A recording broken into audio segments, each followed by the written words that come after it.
This isn't an ad for Cinco de Mayo, and the words Cinco de Mayo definitely didn't make you want a margarita just now. But if they did, you should stock up for Cinco on Drizzly. Drizzly is the easiest way to find the best prices on beer, wine, and spirits, then get them delivered to your door. Download the app or go to drizzly.com. That's DRIZLY.com today. Or don't. Totally up to you. Must be 21 plus, not available in all locations.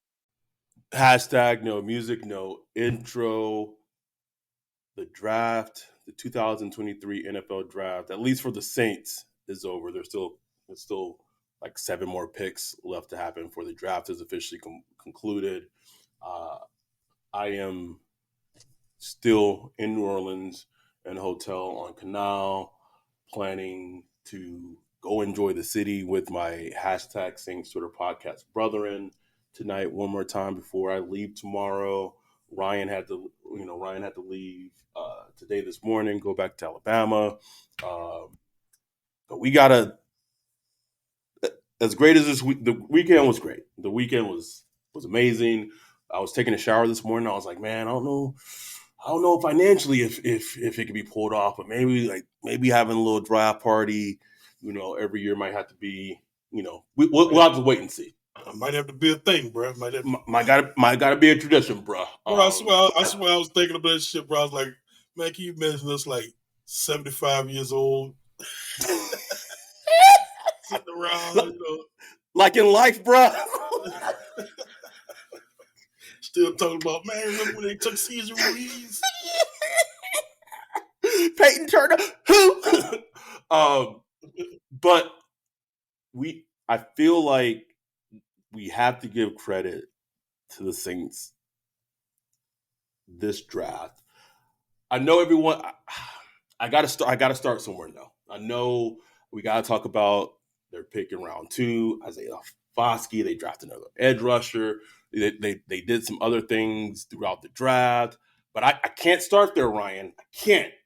I gotta start with Finding fucking Nemo being traded to Sean Payton to the Broncos. It allowed the Saints to get a 6th round pick and essentially move up from where they were picking to draft A.T. Perry. And whether or not A.T. Perry works out, wide receiver from Wake Forest, that's a conversation for another day. Adam Troutman, Finding Nemo, he can't hurt me no more, bro. Can't do it, bro. Can't hurt you. He done. Can't hurt me. That's on Sean Payton. That's on you. That's on you, buddy. And we have been, and we will continue to be, as it is justified, if it is justified, but we have been critical of the team since Dennis Allen became head coach. But I do want to start in terms of giving credit. There has been bad personnel decisions that happened last year, right? Marcus Williams, bringing in Marcus May, Honey Badger, probably wasn't the best signing. So there's been some hiccups, and we have been thoroughly over them. But identifying a player who maybe he'll go to the Broncos and he'll thrive, right? Maybe so. But identifying like this guy he's not working out for us. We need to move on. Yeah. Instead of trying to do the whole sunken cost fallacy, we traded so many picks to go up and get him, and so he has to work out.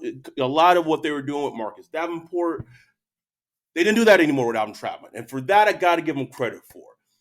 This draft as a whole, I think just as a whole, and I don't want fans to get like, Adams.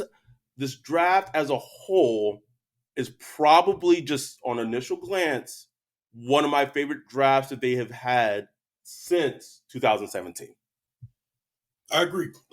Like it's easily that's the first thought that comes to mind. Like just the day of the draft, sitting here, I feel fine about it. You know what I'm saying? And I know my feelings has no impact on the outcome, and it's not even about the outcome. It's not about how these players will turn out because we don't know.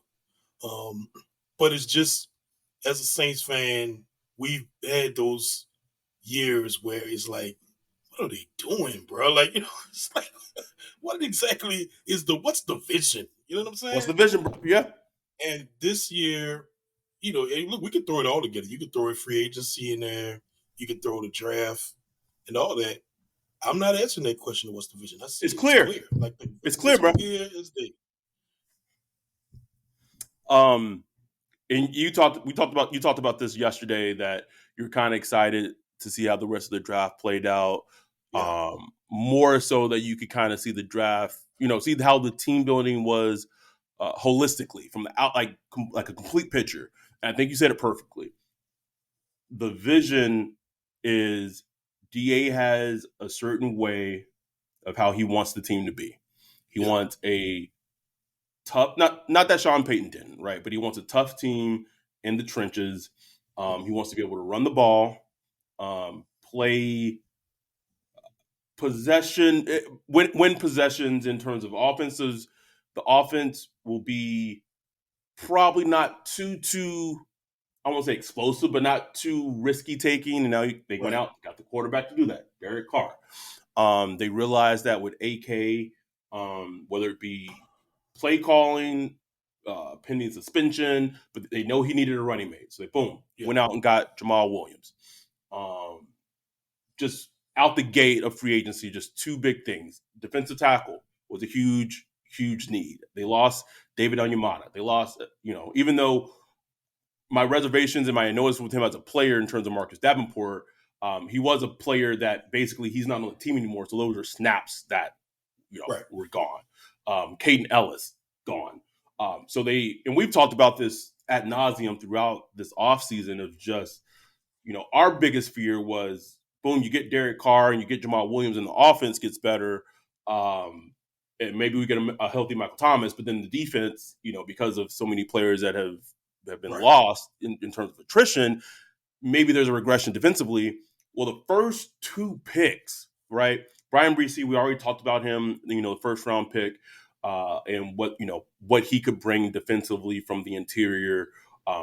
And people kind of got my mentions, like, kept going back to like his injury. Like he had like one major fucking injury, and the rest have been, a kidney infection, and then he had a shoulder injury. Like what? We are the first people. Like if this is what we are the. You do if we are okay with picks, it should probably be pretty telling because we have no problem ripping into the Saints draft like that. That is our specialty. Sometimes we're right, sometimes we're wrong, but it's our specialty. So if I'm saying, man, I really like the Bresee pick, and it's like, oh yeah, this man is not Haloi Kakaha. Like this man has intact. He has knees. He has knees. Lieutenant Dan got new legs. He ain't got no legs, Lieutenant Dan. Bro, and it's like, and the thing with Bresee is like, bro, like God was leaning on him like Job, bro. Like he just had one of those, like it was just, like I'm sure he was just looking into the sky. What did I do, Lord? But I'm just saying it wasn't nothing like crying. It wasn't like he had like 3 knee injuries. He had the ACL, he had a shoulder, he had a kidney infection. Like, oh Lord, then we know about the stuff with his little sister. So, okay, so I'm not gonna say it all out on the pod. I'm not gonna say it out on the pod. But if you're in our Discord, the plot line of shout out to our dude Brock, bruh. I'm not gonna say it on the pod. Like that's one thing I'd be afraid that we can actually cancel over, bro. When I tell you that plot line, that's me stitches, bro. That's gonna be an insider forever, bro. Bro, it's like unless you're in the Discord, you have no idea what we're talking about. No, if you're So that's how they started last night off, right? And then round 2. So I want to give a little inside information on round 2, and then after that, my information after that kind of inside information after that kind of tapers off. But their board for round 2 were 3 players. Well, probably more than 3 players, but the 3 players that it kind of broke down to was Jonathan Mingo, the wide receiver from Ole Miss. That was originally going to be their pick. at 40 if he was there. He goes to pick right before to Carolina. And then it was Isaiah Foskey, edge rusher from Notre Dame. And then the other player who was in that bubble was Brian Branch, safety / nickel, kind of hybrid player from Alabama.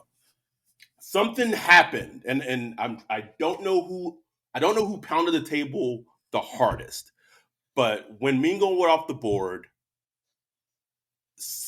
even maybe before Mingo went off the board, someone won the argument of pounding the table the hardest of them drafting Foskey over Brian Branch. Now, it's a wait and see thing because Brian Branch gets drafted. I think he's on the Lions. If I remember this correctly. So he's playing which was makes sense to me. We got Aaron Glenn. Aaron Glenn, he comes from that same school, so that just made sense. Lions, I think the Lions had a great draft. Also, quick aside, fuck the Eagles. Yes. Fuck capital F. The Eagles. But going back to Foskey, I watched him a bit yesterday. I tried to watch him a bit today. Been a little busy. Haven't had my time to really grind the tape. I'll be able to do that when I'm in the Louisville airport tomorrow for fucking 6 hours. Hey, listen. It was a cheap flight to get out here. You kind of have to roll the punches sometimes. Hey, I know, bro. Immediately watching Foskey, my first thought that came to mind is this is the best defensive end the Saints have drafted since drafting Cam Jordan. Now, I understand that they drafted Trey Hendrickson, and Trey Hendrickson has developed and gone on to become a top-tier elite edge rusher. I'm just strictly going college tape. When you watch him as a player, and I know people are like, oh, he's a little tight in his hips, blah, blah. Mm-hmm. Yeah. He is explosive off the edge. He makes fucking plays. When he does get to the quarterback, he is trying to rip the ball out of the quarterback's hands. And I put this on Twitter, and this fucking blew up. But if this is not a ringing indictment of how they feel about Peyton Turner as a player. Oh, come on now. I don't know what people are like. No, there's a dude on Twitter literally tried to use the quote, "Oh, this is iron sharpens iron." Sir, what? Iron is fucking Peyton Turner. I was hollering, bro. Aluminum? Like, anyway, Turner better hope you have a job in the next couple of months. That's what we need to talk about it. Because I can now, I don't want this. I don't want to speak this into existence because even though they drafted an edge rusher in round 2, I do think there is a want for them to sign another veteran edge rusher. Whether that I just if they could go out and get Leonard Floyd on top of this draft and what they did to start free agency, bruh. As much as you and I have criticized DA and Mickey within this last year and a half, bruh, until I see the results on the field and my eyes tell me otherwise, I'll be mum as shit, bro. Like they would have shut me up. Right. But if they go out and they get fucking Frank Clark and just kill the fucking vibes, bro, I don't want it, man. Just want somebody to go and get him. Somebody, anybody. Can Frank Clark Falcons go and get him? I'll be fine if the Falcons go and get him. Can he do something that doesn't involve like punching a woman, knocking her unconscious, and getting in trouble within the next couple of weeks? That just would take him. Please. But what was your? I mean, I don't know how much you watched of him. Impressions of Foskey and them drafting him in round 2. Well, it was interesting because I watched a good bit of him. Well, what I could find of him back in like February, like when I first started. Like, let me start looking at these draft prospects. Got my little list out. Looked at players that would, that people say would be around in the end of the first round, and in the second round or whatever, mostly into the first round. And I looked at him and I, took my little notes and I was like, oh, this is a good, solid pass rusher, explosive, physical, big, tall. Man, he's explosive, bro. Yeah, meets all the, the size and measurements that Saints like. I was like, man, this dude looks like a Saints defensive end. I know that, a few games, he had some games where he was like, extremely active and impactful. Some games, he kind of went a little quiet, like against, Ohio State or whatever.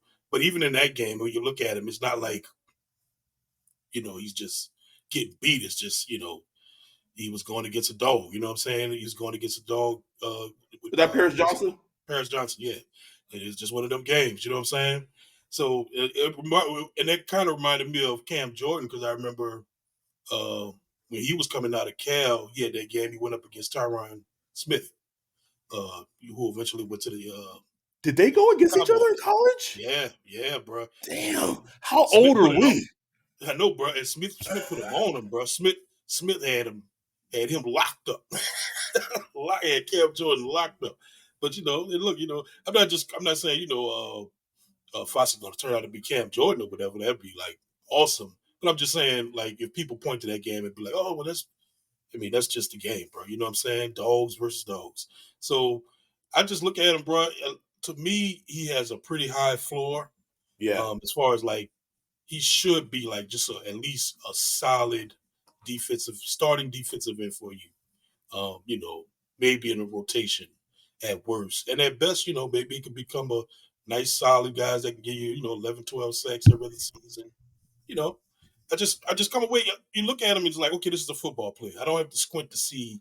You don't have to squint to see it. Maybe if he gains a little weight, or maybe no. Keep him. Just bring him just the size he's at. Coach him up a little more. Of course, he has to get better with his hands usage. They played him a lot of the 2-point stance. He's going to learn how to come out the 3-point, 4-point stance more, stuff like that. Yeah, they definitely did play him a lot out of the 2-point stance, a lot. Yeah. So that's what coach leverage and all that. That's what coach is for. He's going to learn all of that. That's the stuff where he has to get better at. But overall, I'm like, man, this is a good player. You know what I'm saying? So I'm gonna good players with good tape, bro. That's it. I'm gonna read what our old pal Scott Wright of Draft Countdown said about Foskey. He's not. Keep in mind, I didn't ask him about opinions about Foskey. He kind of hit me up, when he got drafted. Obviously, Scott was a huge Notre Dame fan. If you don't know who Scott is, he was the former owner of Draft Countdown for the draftcountdown.com for the longest time. Like the first, if you're a draftnik, an old school draftnik, that's kind of like the first place that we had like a draftnik community was Draft Countdown. So he texted me about Foskey when we drafted him, and I said, I don't know nothing about him. What are your thoughts being a Notre Dame fan? So I'm going to read this verbatim with his text message. Said, is that Foskey has a great motor and can be moved around depending on the scheme. Not an explosive athlete, but good physical tools and room to squeeze more out of him if he can develop some more pass rush moves and counters. Obviously, great production, although it came in at bunches at times. I can take that, bro. I can take that. In the second round, come on now. So that said, one thing I wanted to hit on before I forget saying it, that the Saints. There's two. Well, I don't even consider Foskey kind of part of that. The Saints drafted every single player from Jay's list this draft, except for Keandre Miller, who wasn't able to work out pre-draft, so he didn't have measurables. Foskey, also the quarterback, because we don't do quarterbacks on the list because they drafted so few. And the only reason Foskey technically didn't match was because he met every other metric except his 40 time was considered an outlier because of how good he ran the 40. I think it was like 4.5 something or something like that. And so he didn't meet or match based on that. But every other player, the safety they drafted, A.T. Perry, the guard they drafted, every other player is on the list, bro. Like that is insane. That's insane. Like, she cracked the code. Basically, like that's their board, pretty much. Code, bro. It's a code. Anyway, the only thing we'll have access to is like the inside information, the medical. That's it. Like, yeah, like and all that shit. Character and things like that. Let's move on to round 3, pick 71. Keandre Miller, running back, TCU. You and I have been screaming for them to draft a running back, to add another running back to this team for such a long period of time. Even though they signed Jamal Williams in free agency from the Lions, we still wanted another running back. they draft one. I would venture to say probably not the one people were expecting or maybe even wanted. But the one thing I remember about Miller as a player is that when TCU was going through like the playoffs and their run towards the national championship, I remember Miller before he got hurt, he was giving it to teams, bro. I don't know if you. I mean, I know you're not a big college football watcher, and I'm not either. I didn't watch. But he was giving teams that long dick, bro. Like he really was kind of the motor. Him, and then kind of with their offensively, it was him in the run game, and then when they needed a big play, they they throw it to Quentin Johnson, and Quentin Johnson with that was kind of like their meat and potatoes offense, right? And it worked. Like it got him to the national championship. They didn't win, and then he got hurt. I don't know if he got. I can't remember if he got hurt against Georgia or the game before Georgia, but he fits exactly what they want to do, what they would want to have a running back. And I believe he's only turning 21 this year, so he's hella young. Yeah, he's 20 right now, bro. Young. 20. That's young. Got a lot of tread on the tires. That's a baby, bro. It's like this kid is 15 years older than me, right? Unbelievable. I know you probably haven't been able to watch him a whole bunch since he was drafted today. I watched a little bit. Look, bro, like I don't know what to say. Like the dude's a good running back. Like the dude, one cut, physical. Once he gets past the line, he can give you a move or two. Has some underrated speed to him. I wouldn't call him like pretty good balance. Yeah, great balance, man. Like he just a good, strong running back. Have like literally no. I'm not gonna say a guarantee, but I just have no question about him being a productive running back. How good would he be? I don't know. Like, you know what I'm saying? Like, I don't know if he's gonna be like a Pro Bowl or nothing like that.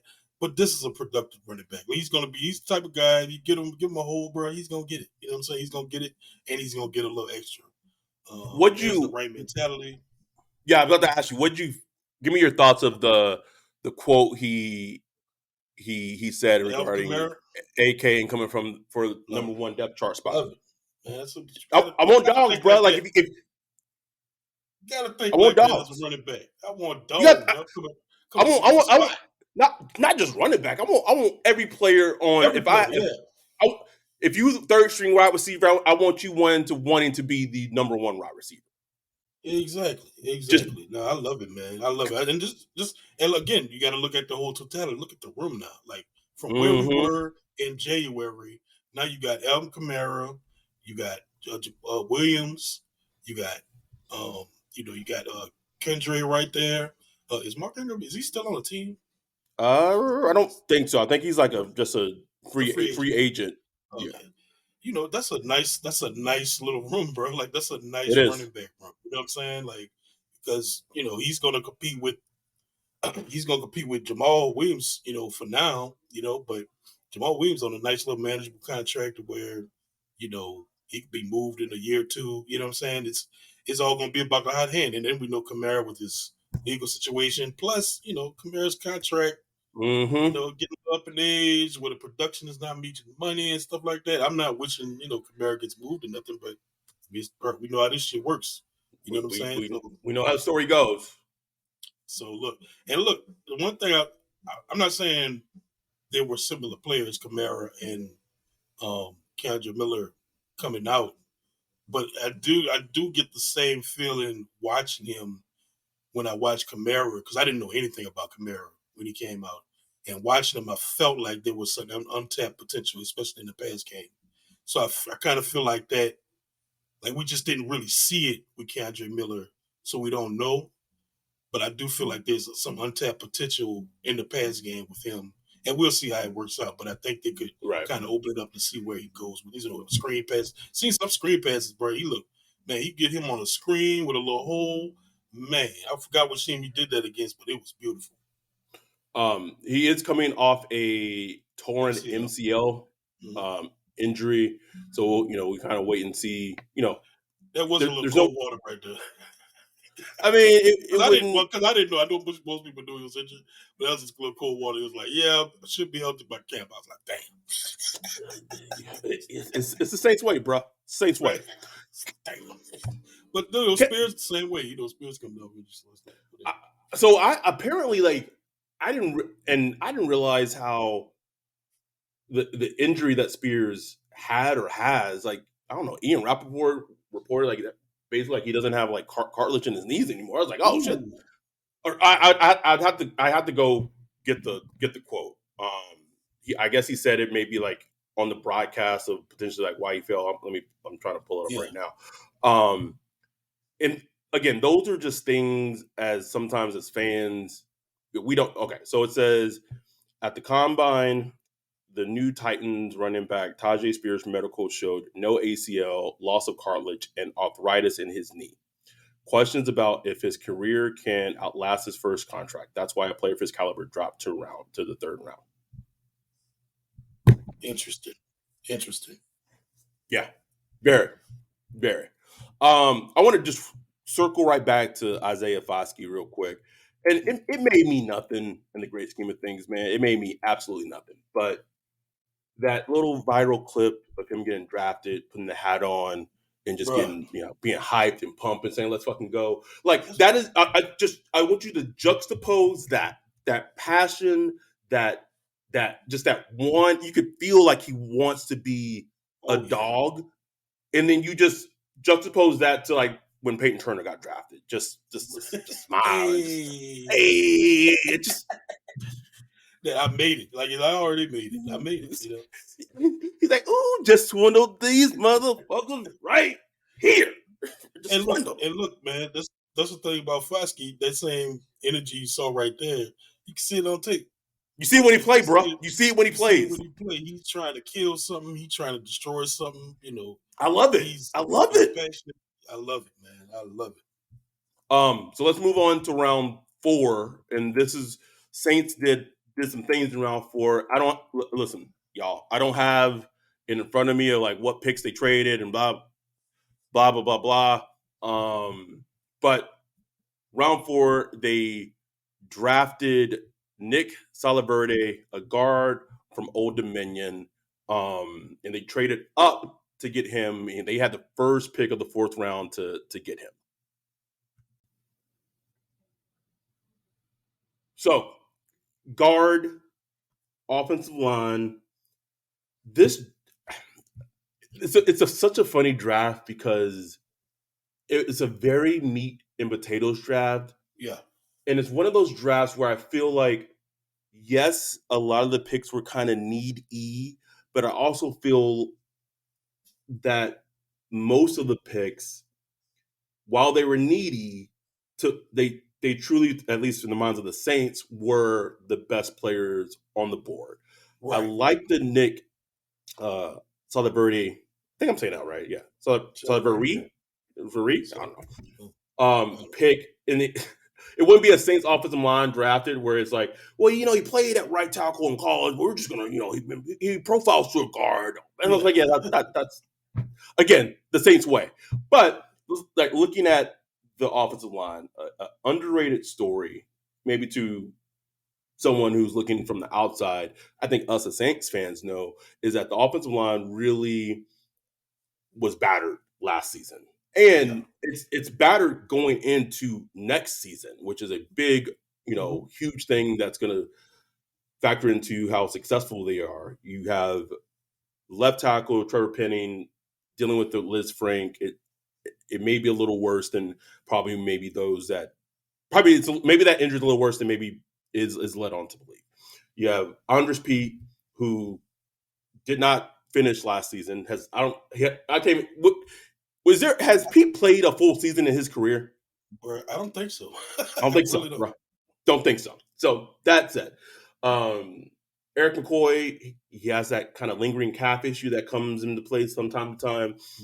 Cesar Ruiz, the bill of health, and of course he has his best season at guard in year 3, and then he injures himself and gets a Liz Frank injury. His injury is not as to the extent of that as Trevor Penning is, but still, he has a Lisfranc injury. And then Ryan Ramczyk can't practice, bro. Like, can't practice. Like, he can play on Sundays, but like he can't practice, because of the condition of his knee. So the offensive line is kind of in tatter. So the fact that they went and got a player that, yes, it might be a death-ish type move, I can almost guarantee you Nick Soliverde going to play a lot next season. He's going to play a lot. He going to play. If he can play, like if he's, decent and, can understand the offense, dude going to get some snaps, bro. Yes. Ain't no question.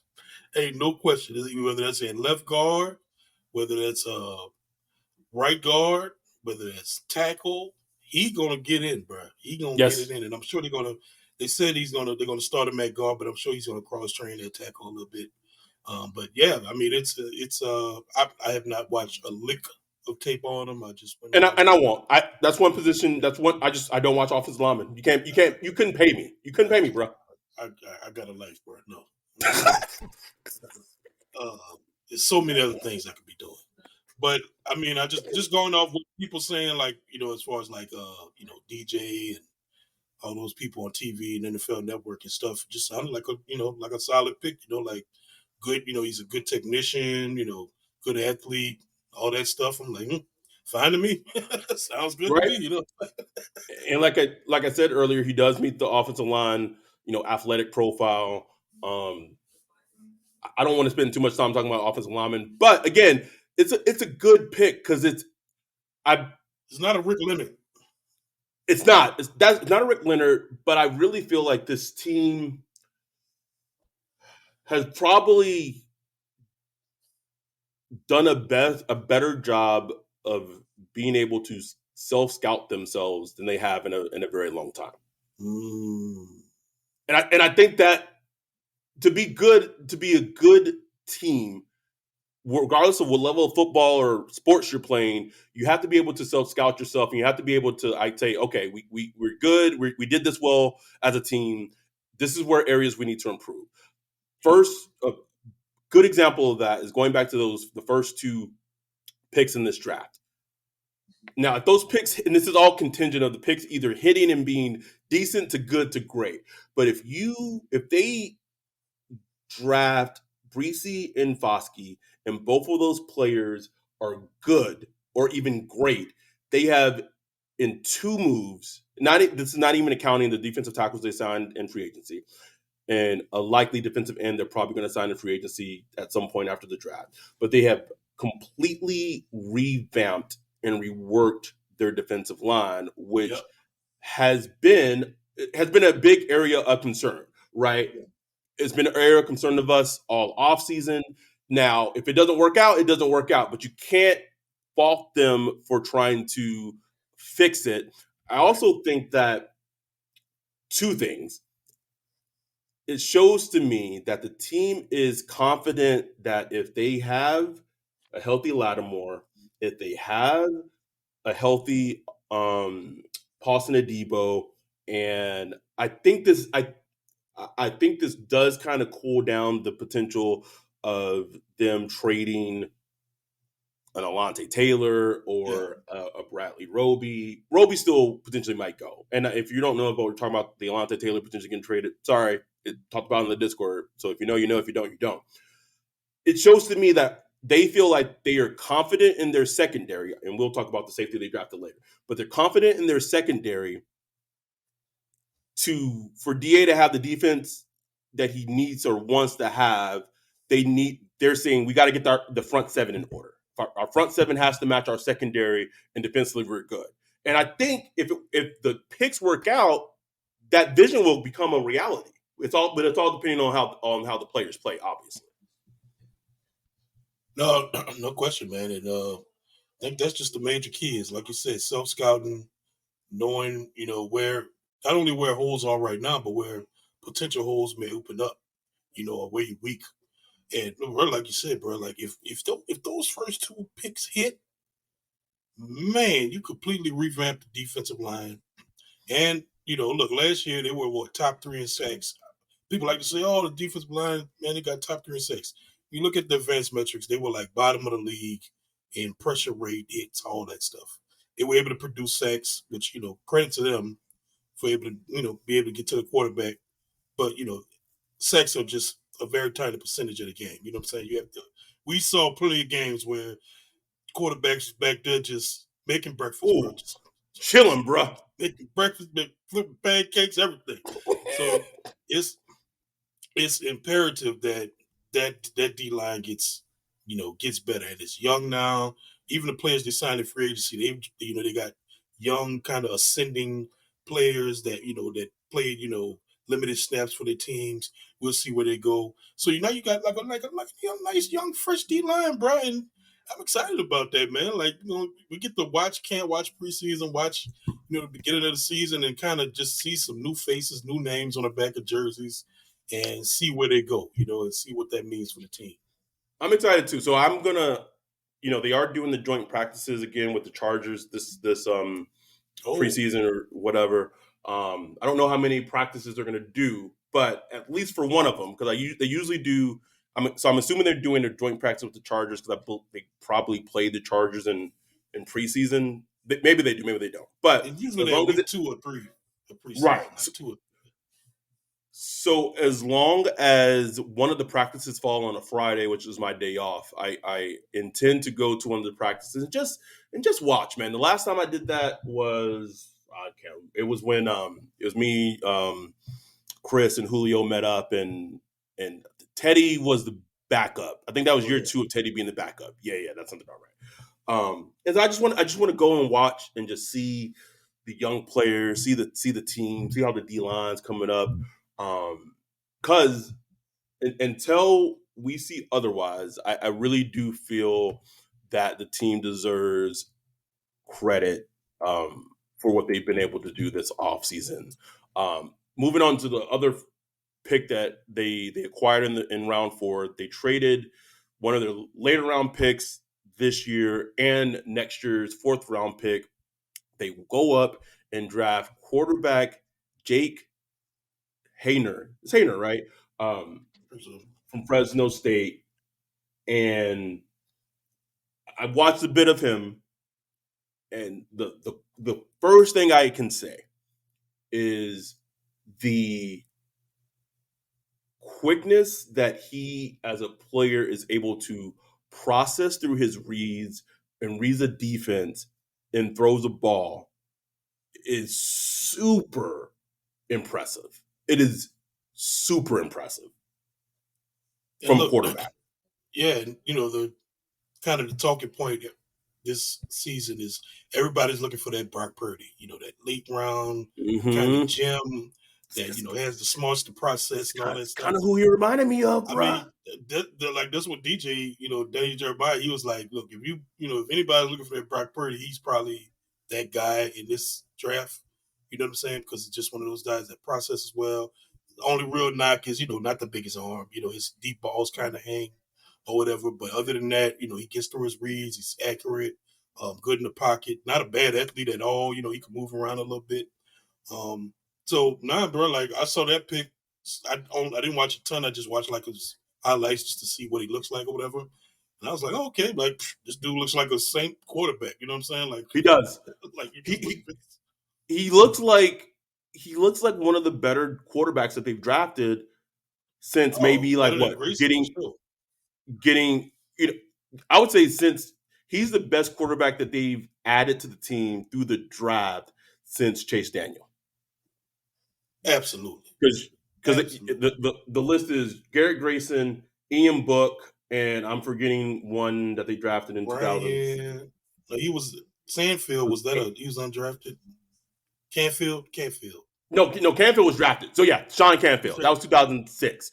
So Tommy Stevens, don't even count Tommy Stevens. Oh God, that 2020 draft was fucking putrid, Ryan. Fucking putrid. Like I wore our draft shirt like that. Oh my God, that was such a fucking. And again, it goes back to self-scouting, right? I don't know how much of obviously maybe not too much because a lot of players that they drafted met the athletic profile and prospect matching that Jay has done. But I do feel like, and I can't even maybe verbalize how, but I do feel like was some odor of change of how they evaluated prospects this year. Maybe not athletically, but with Foskey as an example, he might not work out as a player, but it won't be for a lack of fucking trying. It won't be because maybe he doesn't maybe love football, right? Or Breesy doesn't love football. Marcus Davenport, Peyton Turner. It was, it was pretty apparent that it was like, I'm big and I'm fast and I'm an athlete, but like football, whatever. Like maybe, no, like I know what you said. I think they're putting a higher value on football character. Thank you. Not so much character in general, because because we're about to get to Sean Watson and all. or Frank Clark may be on the way. Like they don't give a the shit morals about are that. still low. Yeah, they don't give a shit about that. But football character, I think they're trying to put a higher value on that because they see with players like, with Davenport, Turner, stuff. It hasn't worked out, man. It hadn't worked out, man. It hadn't worked out. Those things you can't coach either. And at least I appreciate the ability for them to reassess and say, okay. And we had been screaming at it at our lungs like something got to change. And the Foskey pick is kind of that. Okay, maybe it has changed. One more thing I'll say on Jake Haener. Obviously, he wore number 9 for Drew Brees. He's watched every pass Drew Brees threw in 2009. Played for the Saints coaching staff at the Senior Bowl. If he is just able to become a decent backup quarterback or just a quarterback, because he's been another comparison. Someone I don't know who made it from the Draftnik or Draft Scout is like a Taylor Heineke. I know he's not the perfect quarterback, but like Taylor Heineke, like besides his racism or being MAGA, like there's a place for Taylor Heineke in the league, bro. That's what I'm saying. And if you get that in the 4th round, you do that all day long. That's what I'm saying. It seems like Saints Twitter's like, it's a waste of a pick. I'm like, y'all know how valuable a backup quarterback is? Also, can we talk about the amount of quarterbacks that we have gone through lately? We've started like 5 to 6 quarterbacks the last 3 seasons, something like that. Some ridiculous number. I remember seeing it. I was like, damn, dude, you're right. Like it's insane. It's insane. And like, look, Derek Carr, he's been, mostly healthy through his career, but even him, he's, missed games here and there. Look, we got Jameis this season, but that's not going to be something that lasts. And you get a rookie, you get a guy like this cheap, man. He's cheap. Not even going to count against your 53-man roster as far as like salary. So like these are good moves. This is what good teams do. Good teams. We will continue. Give us a second. Get a listen from our sponsors. We'll be right back. Ryan, it's time to tell the listeners a secret.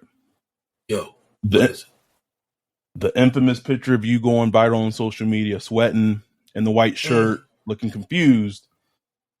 What people don't know is before that picture was taken, you had just mowed the lawn in the hot New Orleans heat.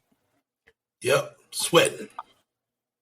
Don't know about you, but if you want to avoid becoming a meme and avoid becoming a viral hit on social media, I think instead of you mowing the lawn, there's a company out there that got you covered. That is Ground Up Landscaping Services. They service the greater New Orleans area. We've seen their work in person at the hashtag Saints for the Podcast meetup. The backyard area was outstanding. Yeah, we know the owner of this company. He's an outstanding person, a really good dude. And look, I've seen pictures of his work done all around New Orleans. Beautiful work. Everything he takes care of, him and his crew, and he's good, honest, and on time. If you want to visit them, visit www.groundupnola.com, and you get the book a free quote.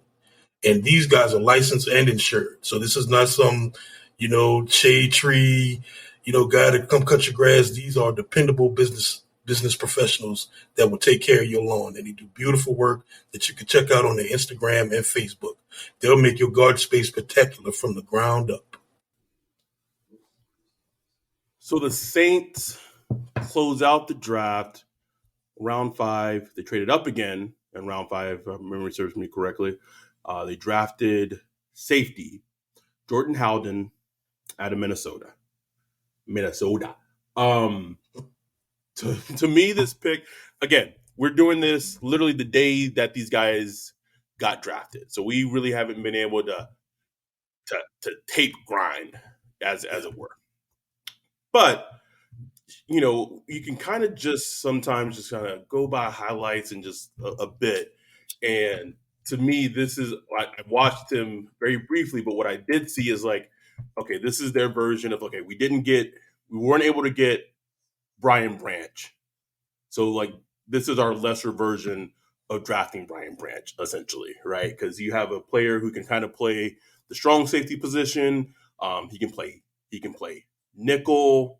And I'm going to say this, as much shit as we can give them, there's one thing that Jeff Ireland has shown time after fucking time after time is that this man knows how to fucking scout a secondary player.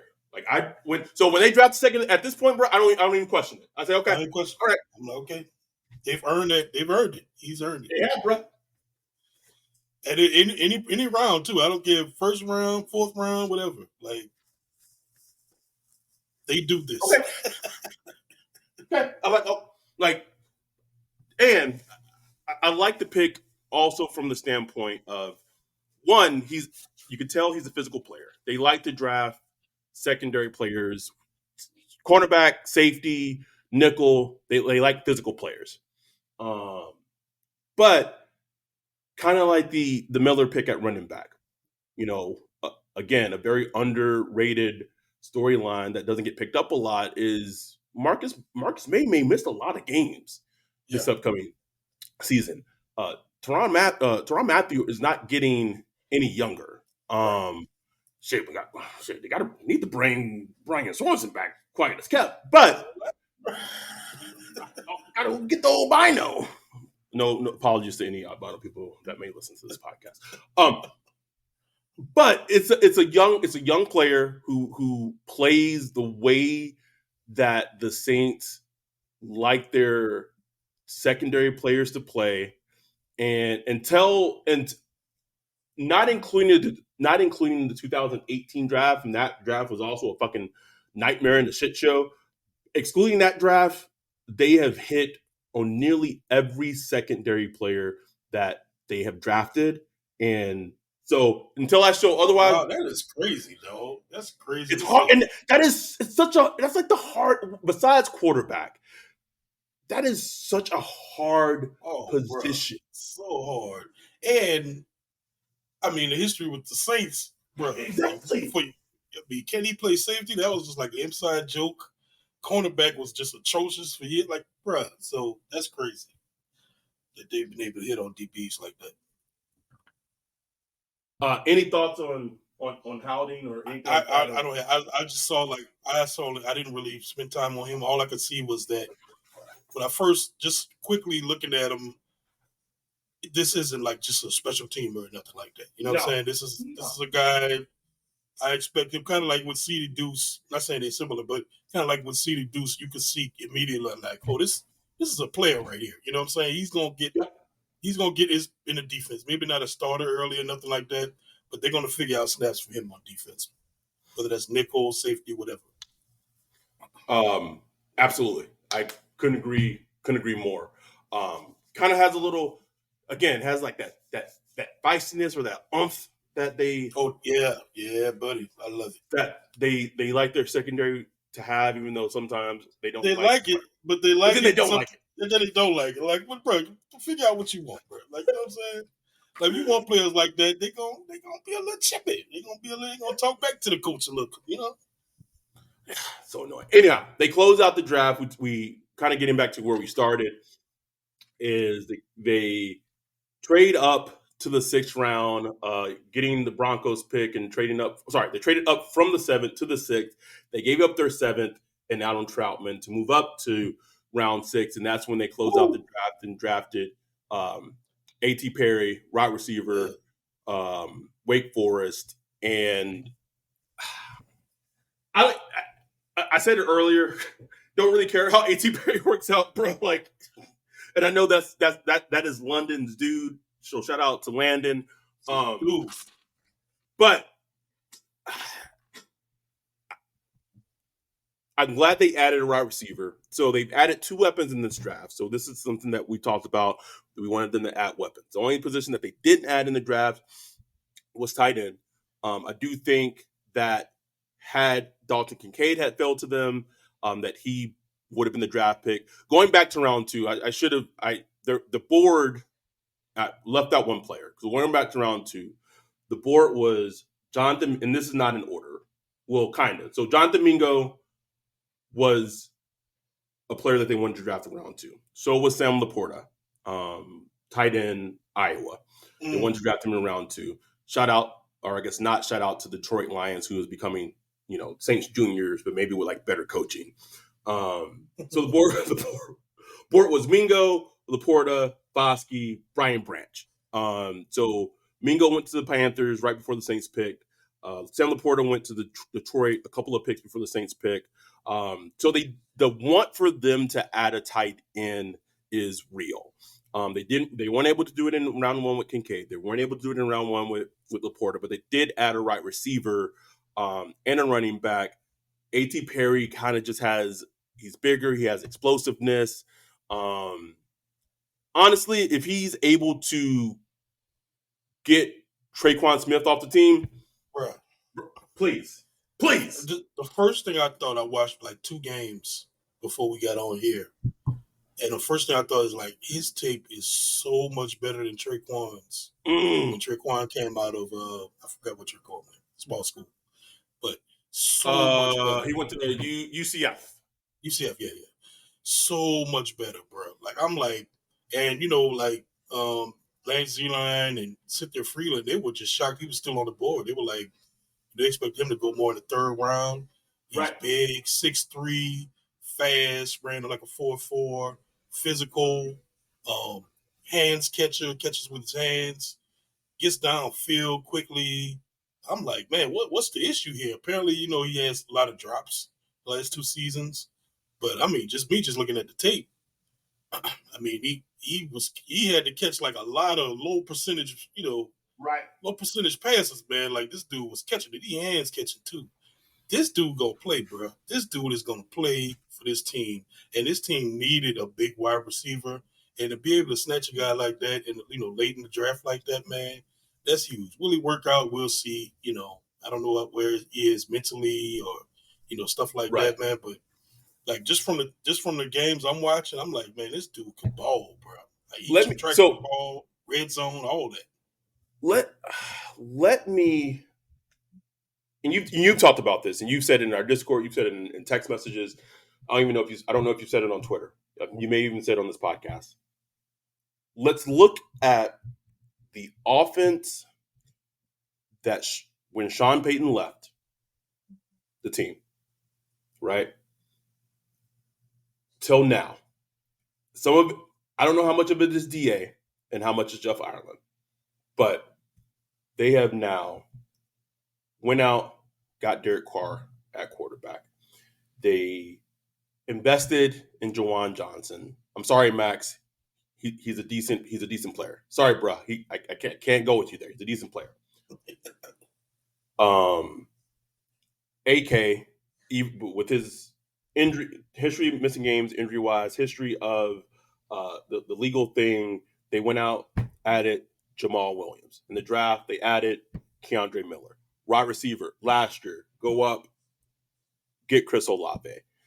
Even though it took them a very long fucking time, and we harped on them about it, they started giving Rashad Shaheed more playing time.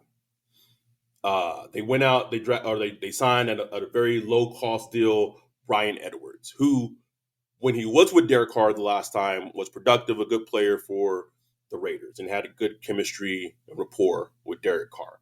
In the draft, they also drafted A.T. Perry. They traded Adam Troutman, who had been like an Albatross, and they're not putting any more eggs in that basket. Prior to him finding out that he had cancer, they were going to add Fabian Moreau, who was a very younger, nice, up and coming kind of tight end two, made good plays. They have, offensive line still needs some help. But even with offensive line, they went out last year. They drafted Trevor Penning. That pick may or may not work out. I think that's going to really depend on injury wise and how he's able to hold up. But you got to give them credit.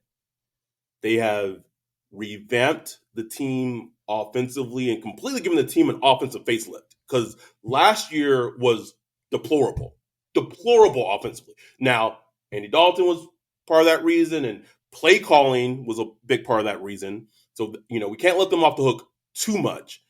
But as we're kind of in this hope season before the season starts in 4 or 5 months,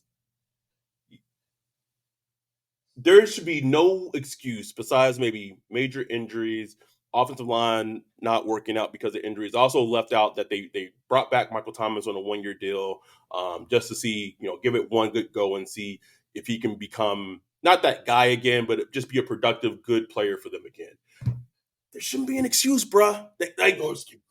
No excuse. And as I sit here, it's like, man, shit, maybe Mac's gonna win that bet, bruh. Maybe the Saints gonna win 9.5 games, because on paper, bruh. On paper. Hashtag on paper. That's the new hashtag, bro. Hashtag on paper.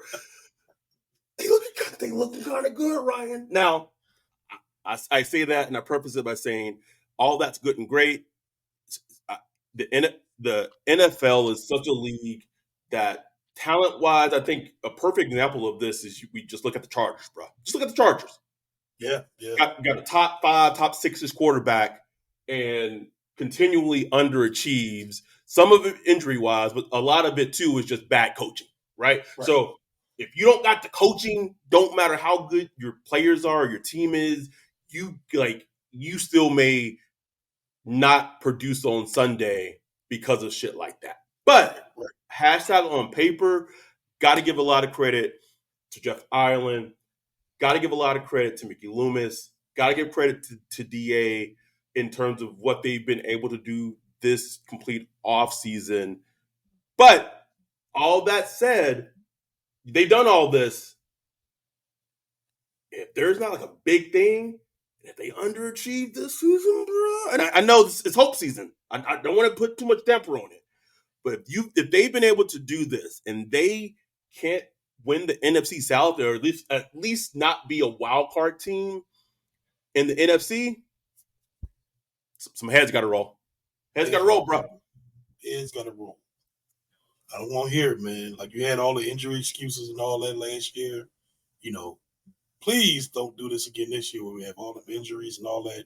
That's why I'm so happy they got a nice full draft class of 7 players. 7, bro. 7 players, bro.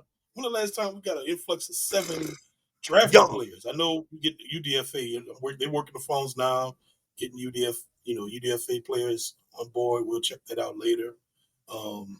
So, bro, it's, man, it's hope season, man. We're going to see. I'm excited about A.T. Perry, though. We're just watching him. I was like, okay, now we're ready. Like, you just needed that little spice. You got to throw a little cayenne pepper. I love the spice, bro. I love the spice. Because the draft was nice and meaty. It was a nice meaty draft. Just, you felt good, but you got to add a little spice to it. That's A.T. Perry right there, baby. He's going to bring that spice.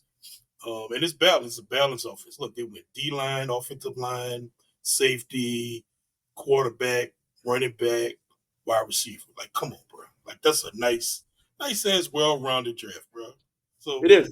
Give it to the Saints, man. Just give it to them. Got to, bro. Got to.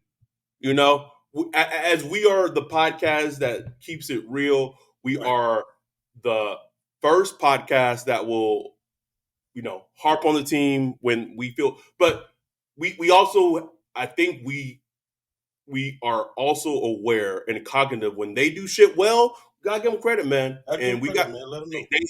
They had a great week. They had a great draft week. They had a good offseason.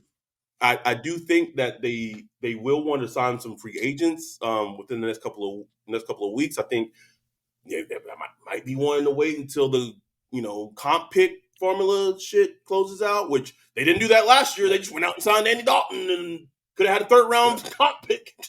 So maybe growth, bro. Hashtag growth. Hashtag on paper.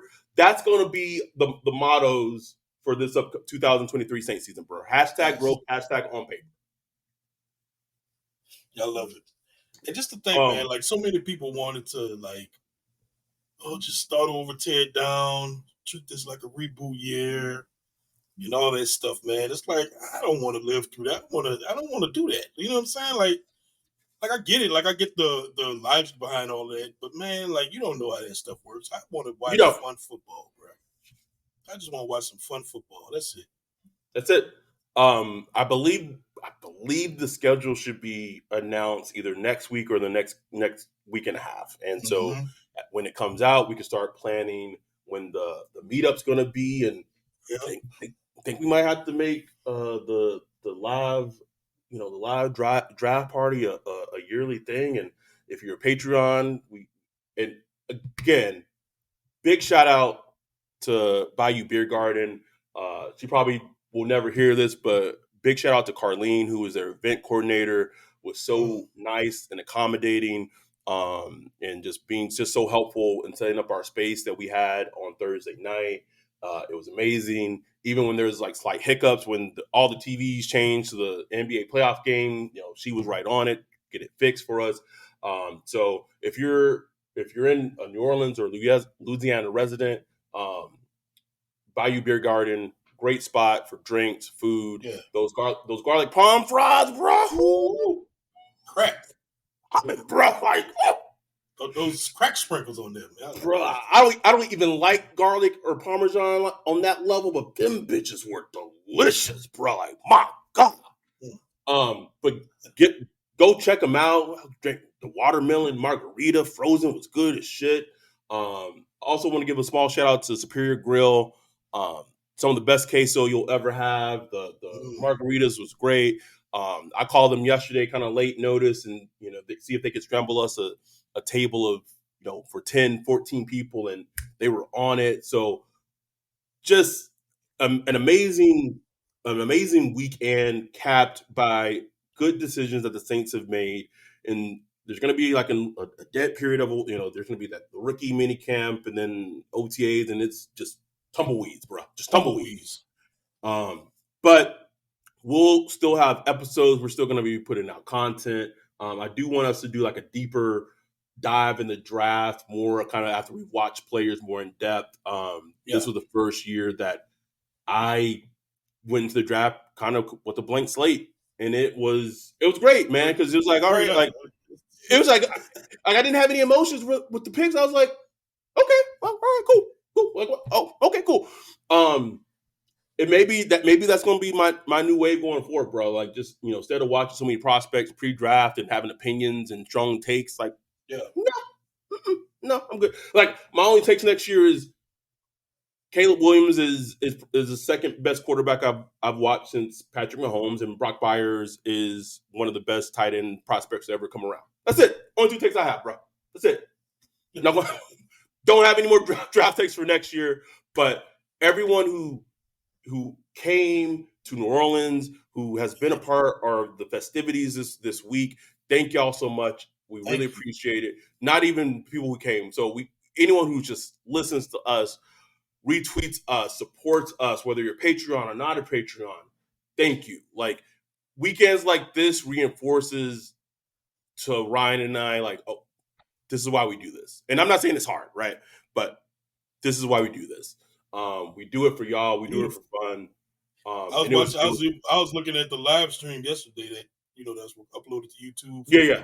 Everyone, just like, man, they up and down having a blast. We on a little screen, at Bayou Beer Garden having a blast. They didn't even worry about us. They're doing their own thing, man. Didn't even know that Ryan had a long lost brother in Wayne, and we found him all through the Discord, and it's beautiful, man. It's beautiful. So thank y'all. We will be back soon. I don't know, got to travel and everything, but we'll be back soon. Also, another shout out to Ryan and Bree. on their wedding anniversary. But truly, thank y'all for all the support. We'll be back within the next week or so, or maybe we'll drop a little smaller episode, for the first week of May. But don't worry, we'll be back. And with that, we're out. Peace.